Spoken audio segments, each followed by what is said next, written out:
여러분 스킨스쿠버 다이빙 해본 적 있습니까? 해보신 분 계십니까?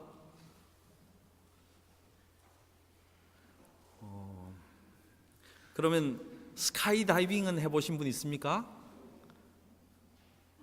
예, 스카이 다이빙은 저기 우리 예진 자매가 새 신부가 해봤네요. 예. 그러면 남자들 뭐 여자분들 중에도 낙하산 해보신 분 있습니까? 우리 군대 갔다 오신 분들 낙하 훈련 안 해보셨습니까? 예. 경수 형제 군대 갔다 왔습니까? 예. 죄송합니다. 농담입니다. 근데 여러분 이것은 스킨스쿠버라든지 스카이다이빙을 한다는 것은 자기의 생명을 걸고 이렇게 하는 것 아닙니까? 그래서 떨어지기 전에 이렇게 하기 전에 계속해서 체크하는 체크 포인트가 여러 개 있습니다. 그죠? 스킨스쿠버 다이브를 할 때는 뭘 체크해야 되겠습니까? 산소통이 말라져 있으면 들어가자마자 죽어버릴 거 아닙니까? 낙하산에 끈이 풀려 있다면 어떻게 되겠습니까? 정말 그냥 떨어져서 죽는 것 아니겠습니까? 그래서 우리는 수도 없이 낙하 전에도 다시 한번 체크하고 또 체크해야 하는 그런 부분들이 존재한다는 것입니다. 근데 오늘은 실제로 우리 인생을 살아가면서도 스카이다이버가 비행해서 뛰어내릴 때와 같이 뭔가 결정하기 전에, 뭔가 하기 전에 중요하게 체크해야 하는 체크 포인트가 있다는 것입니다. 꼭 점검해야 하는 것들이 있는데 우리가 인생을 살아가면서 그것 하지 않고 살아갈 때가 많이 있다는 것입니다. 스카이다이버 장비와 같이 자신의 생명과도 같은 그것을 꼭 점검해야 되는데도 우리가 점검하지 않을 때가 있다는 것이죠. 정말 불행한 사건입니다. 우리 중 많은 사람들은 이 필요한 체크 포인트를 실제로 검토하지 않고 결혼을 하는 사람들이 있습니다. 또 가족을 시작하는 사람들이 있고, 이 중요한 체크 포인트를 지나지 않고 사업을 시작하는 사람도 있다는 것입니다. 아주 중요한 결정, 생명과도 같은 결정을 하는데도 우리가 그것을 체크하지 않고 시작한다는 것입니다. 근데 참 다행스러운 일은 우리가 성경을 보면 우리의 삶에서 무엇을 점검해야 하는지 우리가 꼭 점검해야 되는 상황들을 우리에게 알려주고 있다는 것입니다. 오늘 본문 13장 5절 말씀을 보면 우리가 먼저 점검해야 될 것이 나타나 있습니다. 너희는 믿음 안에 있는가 너희 자신을 시험해 보라. 그리고 너희 자신을 확정하라. 이렇게 말씀하고 있습니다. 무슨 말입니까? 하나님과의 관계가 바른지 이것을 잘 점검해 보라는 것입니다. 저는 지난주에 설교를 하면서 우리 교회가 이제 임직식을 하고 나면 새로운 빛의 단계로 온 사회가 보아도 정말 교회다운 교회다 이런 말을 들을 수 있는 단계로 나가자라고 설교했습니다. 근데 제가 지난 주간에 설교하는 것을 듣고 은혜를 받은 성도들도 있지만은 상처를 받은 성도가 있다는 것을 알았습니다.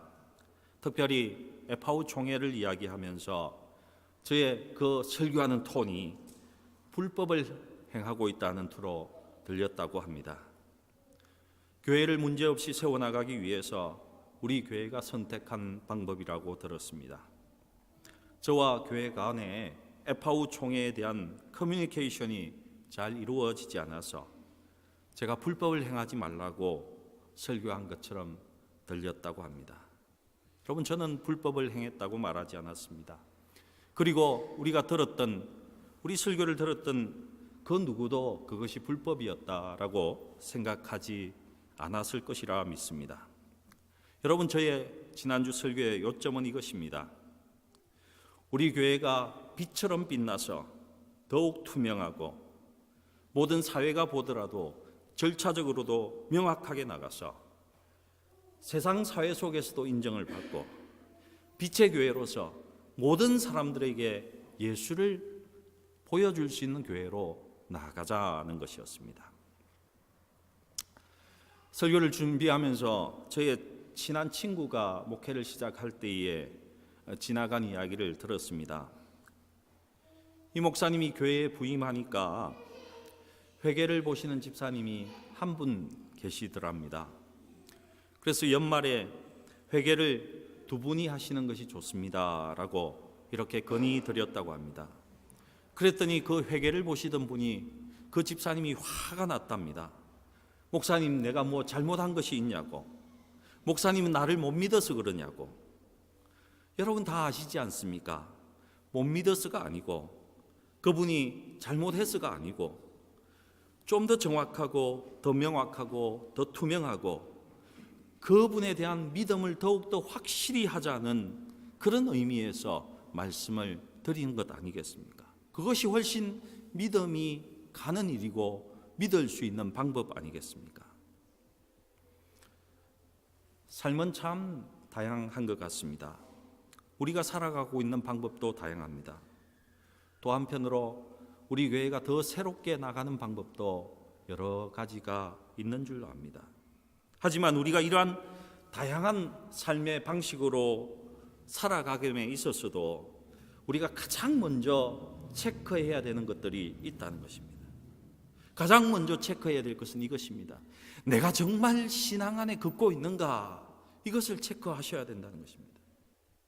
고린도후서 13장 오늘 읽은 본문 말씀에서는요, 우리가 삶에서 우리가 체크해야만 하는 정말 양보할 수 없는, 타협할 수 없는 2가지가 있다고 우리에게 말씀해 주고 있다는 것입니다. 우리가 분명히 이것은 체크해야 되는 것입니다. 아, 그럴 수도 있지. 아, 그럴 거야. 이 정도로 되지 않는 부분이라는 것입니다. 분명하게 우리가 체크해야 되는 부분이 있습니다. 어떤 것입니까? 오늘 보니까 첫 번째로 수직적 관계를 체크해야 된다고 말합니다. vertical relationship을 체크해야 됩니다. 두 번째로 우리가 체크해야 될 것은 이것입니다. 우리가 진실에 대한 헌신도가 어느 정도인지 체크해야 된다고 합니다. 무슨 말입니까? 쉽게 이야기하면 내가 말을 할 때 진실을 이야기하고 있는가?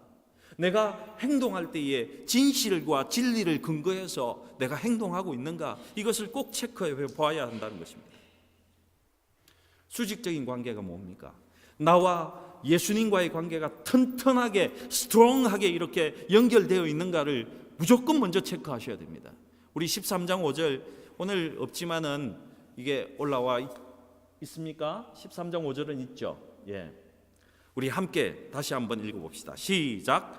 너희는 믿음 안에 있는가? 너희 자신을 시험하고 너희 자신을 확정하라. 예수 그리스도께서 너희 안에 계신 줄을 너희가 스스로 알지 못하느냐? 그렇지 않으면 너희는 버림받은 자이니라. 여러분 확실히 하라고 합니다. 예수가 내 안에 있는지 정말 확실히 해야 한다는 것입니다. 여러분 사탄이 우리에게서 가장 먼저 파괴하려는 것이 무엇인 줄 아십니까? 이 가장 중요한 관계를 파괴하려고 합니다. 사탄이 가장 기뻐하는 것은 무엇입니까? 나와 그리스도가 분리되는 것, 나와 그리스도가 상관이 없어지는 것, 이것을 가장 좋아한다는 것입니다. 왜 그렇습니까? 그리스도와의 관계는, 우리와의 관계는 우리가 살아가면서 내가 접하고 있는 모든 영역에 강한 영향력을 미치기 때문에 그렇습니다. 여러분, 예수가 우리 삶의 중심에서 벗어난다면 나머지 다른 것들이 혹 돈이나 명예나 권력이 우리 삶의 중심에 대체해버리면 큰일 나는 것입니다. 예수가 우리 안에 꼭 계셔야 됩니다. 그것도 작은 저 쪽방에 계신 것이 아니라 우리 중심에 가장 중앙에 예수님이 계셔야 합니다. 저는 한때에 영국 교도소에 가서 성경 공부를 인도하고 그 교도소에서 설교를 한 적이 있습니다. 그곳에 있는 동안에 저는 감옥에 있는 모든 문을 전자식으로 열었다 닫았다 하는 주 통제실에 가본 적이 있습니다. 여러분, 그 교도소의 주 통제실은 방탄 유리로 되어 있습니다. 벽을 도저히 뚫을 수 없도록 그렇게 만들어 놓았습니다. 그리고 특징이 하나 있습니다. 그 문은, 들어갈 수 있는 문은 항상 안쪽에서만 열 수 있다는 것입니다. 안에서만 열립니다. 24시간 365일 안에 사람이 늘 있고 들어가려는 사람은 안쪽에서만 열 수 있다는 것입니다. 여러분, 예수님도 마찬가지입니다. 우리 마음은 그 주 통제실보다 훨씬 더 강한 방탄벽으로 되어 있는 것이 우리의 마음입니다. 여러분이 절대로 열지 않으면, 여러분이 예수님을 초대하지 않으면, 여러분, 예수님은 여러분의 삶의 중심에 절대로 올 수가 없습니다. 먼저 우리가 그분을 들어오게 해야 한다는 것입니다. 예수님이 우리 마음의 주 통제실에 들어오게 되면 그때부터는 예수님이 우리의 인생을 인도하고 주장할 수 있게 된다는 것입니다. 여러분, 삶은 화살의 관역과도 같다고 저는 생각됩니다.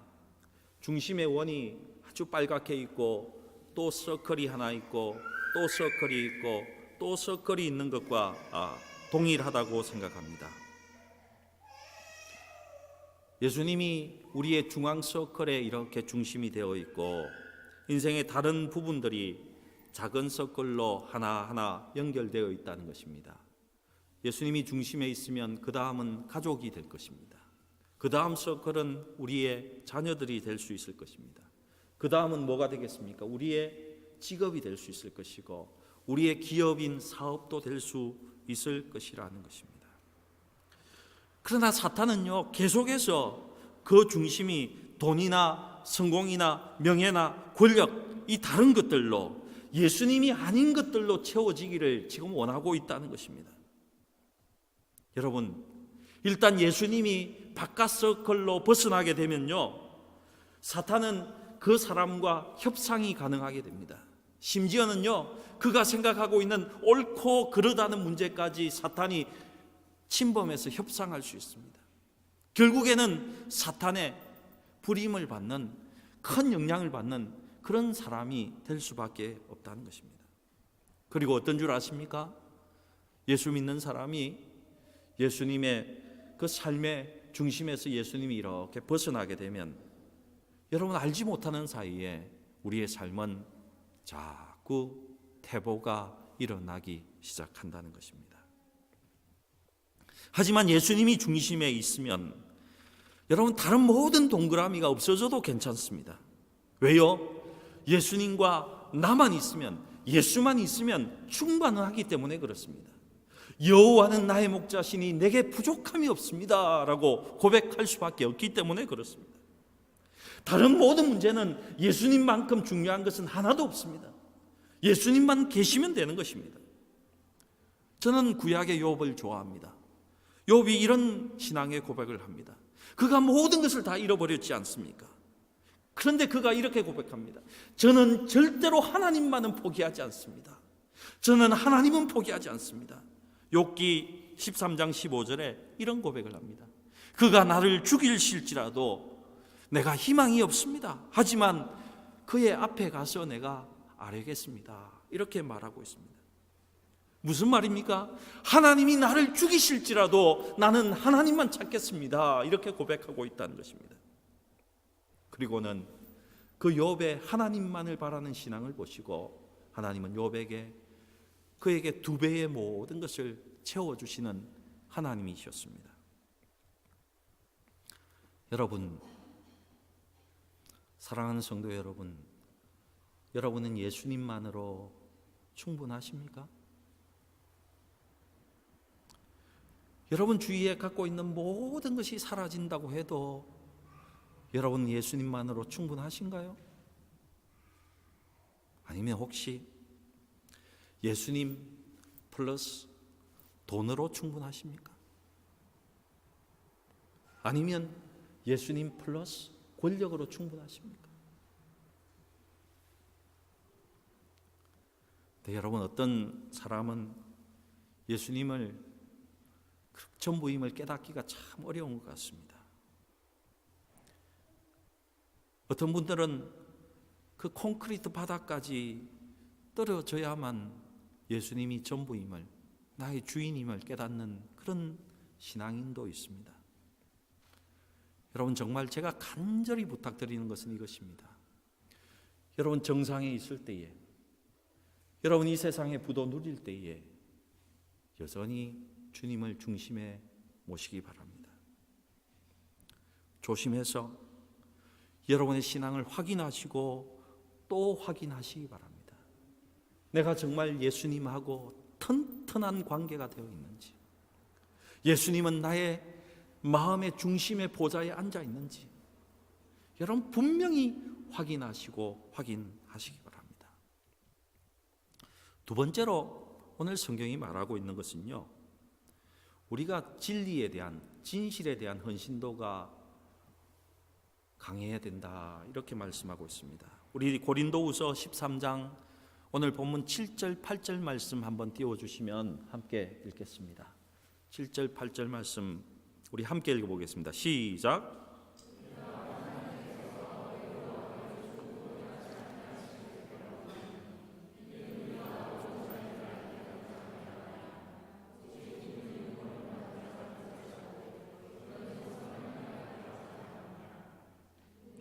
진리를 거슬러 아무것도 할 수 없고 오직 진리를 위할 뿐이니. 아멘.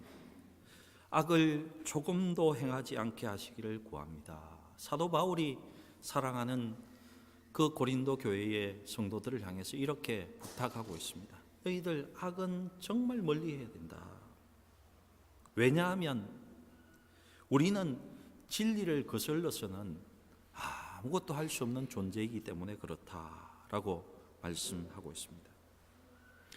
여러분, 우리가 삶을 살아가면서 성장하는 데 도움이 되는 가장 큰 원리 중에 하나가 이것입니다. 진실과 진리를 발견하고 우리가 있던 거짓에서 벗어나서 되돌아서서 그 진리를 향하고 가겠다는 의지와 행동이 있을 때 우리는 삶이 성장하게 되는 것입니다. 여러분, 저나 여러분이나 진실의 존재를 인정하지 않으면 여러분 결코 문제는 해결되지 않습니다. 좀 더 다르게 이야기하면 인간의 연약함과 개인의 결함을 인정하지 않으면 결코 관계는 개선될 수가 없습니다. 여러분, 나는 항상 옳습니다. 옳아야 됩니다. 이렇게 생각한다면 문제는 하나도 해결되는 것이 없습니다. 제가 목회하면서 이런 이야기를 자주 들었습니다. 목사님은 왜 저분의 말만 듣습니까? 이런 이야기를 자주 들었습니다. 거의 지금은 25년간 목회를 하면서 교회를 가는 곳마다 이런 이야기를 하시는 분들은 참 많았습니다. 사족 같지만은 앞으로 이제 우리가 임직식을 하고 나면요, 우리 교회는 하나님께서 비상시켜 주실 것입니다. 비행하게 하실 것입니다. 그것을 준비하는 입장에서 저는 요즘 설교를 준비하고 나누고 있는데요, 여러분에게 좀 매정하게 들릴지 모르지만은 이런 말씀을 하고 싶습니다. 여러분, 목사가 여러분의 편을 들기를 바라지 마십시오. 맞습니다. 목사는요, 새벽마다 여러분을 위해서 기도하고 언제나 사랑의 자리에서 여러분의 그 마음을 헤아리고 기도하려고 합니다. 언제나 사랑합니다. 하지만 여러분, 저는 여러분의 편이 아닙니다. 또 어떤 사람의 편이 아니라는 것입니다.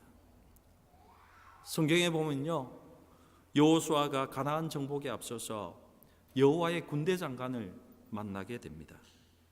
그때 여호수아가 그 여호수아의 하나님의 군대 장관에게 이렇게 묻습니다. 너 어느 편인지 밝히라 하고 이렇게 합니다. 너는 우리 편이냐 아니면 가나안 족속 편이냐 이렇게 묻습니다. 그때 여호와의 군대 장관이 이렇게 대답합니다. 나는 너의 편도 아니고 저 가나안 족속의 편이 아니다. 나는 여호와 하나님의 편에 서 있다. 나는 하나님의 편에 서 있는 사람이다. 여러분, 목사는 목회를 할 때에, 교회를 섬길 때에 하나님께서 원하시는 대로 하는 사람입니다. 사실은 좀 매정할지 모르지만 하나님께서만 원하시는 것을 해야지 그 사람이 목사입니다. 그래서 목사입니다. 하나님이 목을 잡고 언제나 끌고 가는 사람이 목사인 것입니다.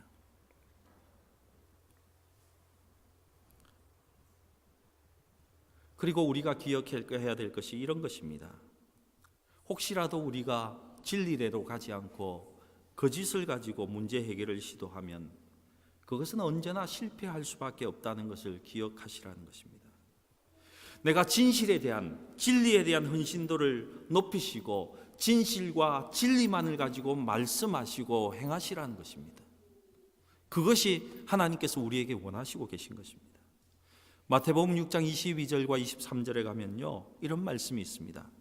눈은 몸의 등불이니 그러므로 내 눈이 성하면 온몸이 밝을 것이요 눈이 나쁘면 온몸이 어두울 것이니 그러므로 내게 있는 빛이 어두우면 그 어둠이 얼마나 더하겠느냐. 하나님은 지금 사물에 대한 우리의 지각으로 설명하고 있습니다. 우리가 어두움에 있으면 어두울 수밖에 없다는 것입니다. 그때 어떻습니까? 우리가 더 노한 곳으로, 더 새롭게 나가기 위해서는 첫 번째로 보아야 될 것이 있습니다. 우리의 상황을 명확히 보아야 한다는 것입니다. 우리의 시각으로 보는 것이 아니라 하나님의 시각으로 우리의 모습을 보고 우리를 돌아보아야 한다는 것이죠. 어떻게 우리가 명확하게 볼 수 있습니까? 그것도 하나님의 시각으로 어떻게 볼 수 있습니까? 시편 119편 160절에 이렇게 말씀하십니다. 주의 말씀의 강령은 진리이오니 주의 의로운 모든 규례들은 영원하리이다. 여러분, 성경이 무엇인지에 대해서 궁금해하지 마십시오.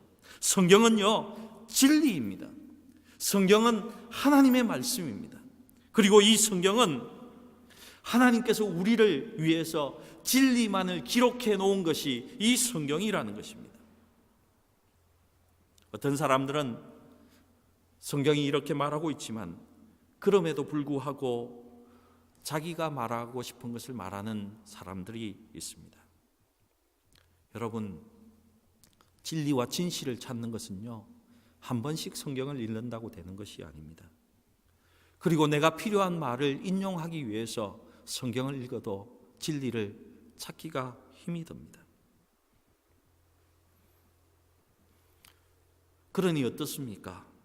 성경을 일관되게 읽는 사람은 진리를 찾는데 훨씬 더 많은 기회를 얻을 수 있다는 것입니다. 여러분에게 부탁합니다. 저와 여러분이 어떤 상황에 있든지 간에 성경을 읽고 묵상하는 것을 포기하지 마십시오. 계속 성경을 읽고 묵상하시기 바랍니다. 슬프거나 행복하거나 부자일 때나 가난할 때나 전쟁통에 있더라도 우리는 여전히 성경을 읽어야 하고 묵상을 해야 되고 그 성경의 말씀은 진리로 우리를 인도하게 될 것입니다. 그리고 우리를 좀 더 살펴보시기 바랍니다. 사탄이 우리를 속일 수 있다는 것도 여러분 기억하시기 바랍니다. 그리고 우리 자신 또한 우리를 속일 수 있다는 것도 여러분 기억하시기 바랍니다. 그러니 어떻습니까? 매일 경건하게 성경을 읽고 매일 묵상하면서 하나님 앞에 늘 기도함으로써 하나님 앞에 서야지만이 우리가 진실되게 살아갈 수 있게 된다는 것입니다. 그리고 여기에 덧붙여서 한 가지는 우리가 진실을 찾아내는 마지막 방법은 이것입니다. 주어진 책임을 잘 감당함으로써 찾아낼 수 있다는 것입니다.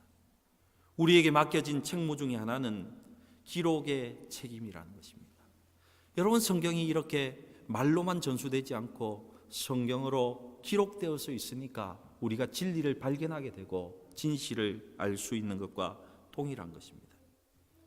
그리고 우리는 어떻습니까? 때때로 객관적인 시각이 필요합니다. 그러니 여러분, 서로 대화를 하시고 물어보시고 자신만의 논리를 펴기도 하지만은 또한 다른 사람의 논리도 이렇게 받아들이시는 그런 마음으로 늘 있어야 한다는 것입니다. 결국에는 어떻습니까? 저는 독일에 와서 너무 감명 깊게 본 장면이 하나가 있습니다. 메르켈 총리를 향해서 그 당원이 텔레비전에 일어나서 당신 내려오십시오 라고 이야기하는데 그 말에 대해서 대꾸도 하지 않고 그냥 듣고 있는 그 수상을, 저는 메르켈 수상을 보았습니다. 얼마나 존경이 되었는지 모릅니다.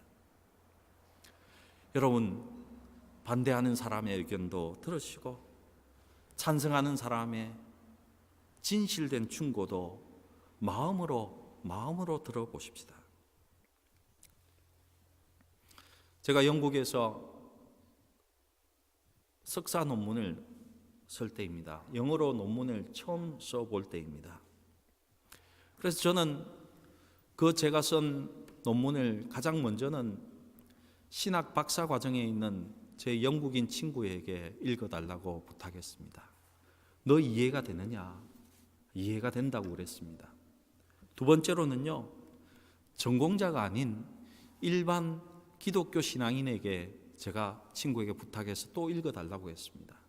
너도 이것이 이해가 되느냐? 이해가 된다고 했습니다. 마지막으로 제가 부탁한 사람은 신앙을 갖지 않는, 신앙이 없는 사람에게 제가 부탁을 드렸습니다. 그랬더니 그 사람도 명확히 이해가 된다라고 이야기해서 제가 석사 논문을 제출했습니다. 여러분의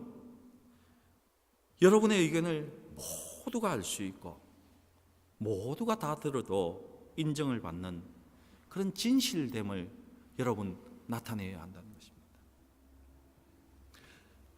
내가 할 수 있는 한 최대의 이해를 하고 함께 진리를 공유할 수 있는 공동체가 되어야지 하나님 앞에 한 마음으로 나갈 수 있다는 것입니다.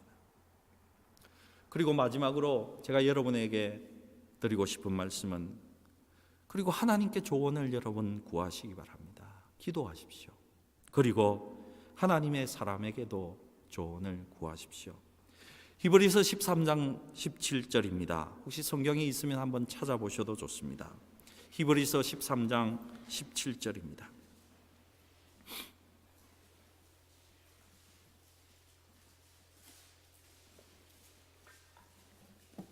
히브리서 13장 17절의 말씀입니다.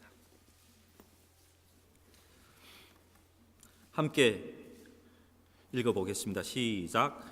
너희를 인도하는 자들에게 순종하고 복종하라. 그들은 너희 영혼을 위하여 경성하기를 자신들이 청산할 자인 것 같이 하느니라. 그들로 하여금 즐거움으로 이것을 하게 하고 근심으로 하게 하지 말라. 그렇지 않으면 너희에게 유익이 없느니라. 아멘.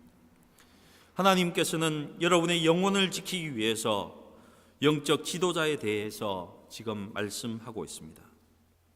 영적 지도자에게 함께 조언을 구하고 함께 하라는 것입니다. 영적 지도자가 여러분을 볼 때에 슬픔이 아니라, 근심 걱정이 아니라 기쁨으로 함께 나눌 수 있도록 그렇게 하라고 말씀하고 있습니다. 오래전 일이지만은 한 번은 저희 성도 가운데에, 저희 지금 영국의 성도 이야기입니다. 술을 유럽에서 수입해서 한국에 팔겠다는 성도가 있었습니다. 그래서 저에게 의논을 했습니다. 목사님, 이 사업을 해야 됩니까? 말아야 됩니까?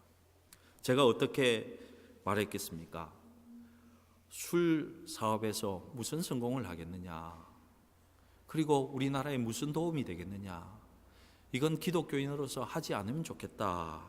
제가 이렇게 말씀을 드렸습니다. 그때 그 성도는 여전히 그가 받은 사업은 하나님이 그에게 선물로 줬다고 믿었습니다. 나에게 하나님께서 주신 기회이니까 하겠다고 말했습니다. 저는 그때 이미 알고 있었습니다. 그는 그 자신이 원하는 것을 말하고 있었고 자신의 하나님을 만들어 내어서 있었다는 것을 알았습니다. 아쉽게도 그의 사업은 크게 망했습니다. 지금도 빚더미에서 헤어나지 못하고 있습니다. 여러분, 어떤 일이 있더라도 하나님을 삶의 중심에 두셔야 합니다. 예수 그리스도가 우리 마음의 중심에 계셔야 됩니다. 주인이셔야 합니다. 그리고 내가 모르는 것은 그냥 모른다고 말씀하시면 됩니다. 하나님 앞에 진리의 척도가, 헌신도가 100% 되기까지 우리가 최선의 노력을 다해야 한다는 것입니다. 무슨 말입니까? 내가 사람 앞에 있는 것이 아니라 하나님 앞에 살아야 한다는 것입니다. 저는 한 번씩 우리의 삶은 35,000피트 이상을 비행하는 비행기와도 같은 삶이다라고 생각합니다. 그런데 갑자기 이 비행기가 통제할 수 없게 되었습니다. 추락하기 시작했습니다. 여러분, 우리가 무엇을 하겠습니까? 갑자기 우리는 하나님과 좋은 관계, 훌륭한 관계를 맺기 위해서 열심히 기도할 것입니다. 우리는 격렬하게 기도할 것이고, 하나님, 이것만 피할 수 있다면 제가 하나님을 위해서 무엇이든지 다 할 수 있겠다고 이렇게 기도할 것입니다. 여러분, 저는 여러분에게 꼭 부탁합니다. 35,000피트 이상에서 순항하고 있을 때에나, 이제 2, 3초 후면 충돌할 위기에 놓여 있을 때에나, 우리의 삶과 우리가 달려가는 이 비행기는 하나님의 손에 달려 있다는 것을 믿으시기 바랍니다. 그리고 언제나 동일하게 하나님 앞에 서 있으시기 바랍니다. 자기 자신을 돌아보시기 바랍니다. 예수님이 나의 삶의 중심에 있는지 확인하시기 바랍니다. 진리와 진실에 대한 헌신도가 나는 지금 얼마나 되는지 체크해 보시기 바랍니다. 그리고 여러분의 삶에 비행하는 중에도 예수님과의 핵심적인 이 수직 관계가 잘 되어 있는지 늘 점검하고 점검하시기 바랍니다. 그러면 우리가 달려가고 날아가는 이 비행기가 잘 순항할 것이고 착륙도 무사히 잘 하게 될 것입니다. 말씀을 맺겠습니다. 요약하면서 맺겠습니다. 우리가 생활에서 항상 유지해야 할 두 가지 양보할 수 없는 체크 포인트는 이것입니다. 예수님과의 관계가 튼튼히 되어 있는지 여러분 늘 체크하시기 바랍니다. 예수님이 나의 중심에 있는지 늘 체크하시기 바랍니다.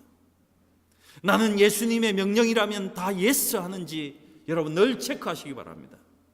두 번째로, 나는 정말 말씀의 기준을 따라서 진리와 진실하게 말하며 행동하고 있는지, 나의 신앙의 삶의 헌신도가 진리에 따르고 있는지 늘 체크해 보시기 바랍니다. 우리는 믿음으로 올바르게 잘 가고 있는지 확인하기 위해서 때때로 우리가 삶을 살면서 절대로 양보할 수 없는 이 체크 포인트를 늘 점검하시기 바랍니다. 그리스도와의 단단한 관계는 사탄이 우리 삶의 다른 영역에, 결혼이나 가정이나 기업이나 사업에, 나의 직장에 영향을 줌으로써 우리를 혼란스럽게 하거나 변질시킬 수 없도록 우리를 분명히 도와줄 것입니다. 다른 것이 하나도 없어도 예수님만 있으면 우리는 여전히 괜찮을 것입니다. 그리고 우리가 진리와 진실에 전념할 때에, 명확하게 진실에 근거해서 말하고 살아갈 때에 하나님은 우리를 분명 도우실 것이고, 그 하나님의 선하신 뜻을 따라서 하나님의 선하신 그 삶을 우리에게 축복으로 주실 것입니다.